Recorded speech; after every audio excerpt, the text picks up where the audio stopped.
শুরু হয়ে গেল তৃতীয় দিন সকাল থেকেই কাজ। আগেও অনেক কাজ হয়ে গেছে, এবার সেইগুলো অত ক্যাপচার করা হয়নি, সম্ভব হয়নি। যেহেতু আমার তো বেবি ছোট, ওকে নিয়ে এত ব্যস্ততার মধ্যে আর ভিডিওগুলো করা হয়ে ওঠে না। আর যে কটা করছি সেগুলো এডিট করা হয় না। বাড়িতে এসেছি, আবার ওকে ঘুম পাড়াতে ঘুমিয়ে টুমিয়ে গেল, তারপর আবার আমি হবিবপুরে যাওয়ার জন্য রেডি হয়ে বেরিয়েও পড়লাম।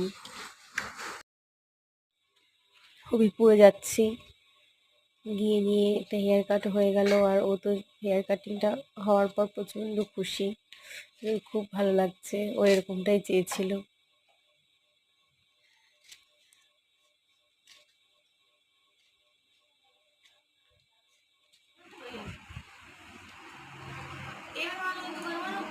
বাদ বাকি ভিডিওটা পরের ব্লগে দেবো।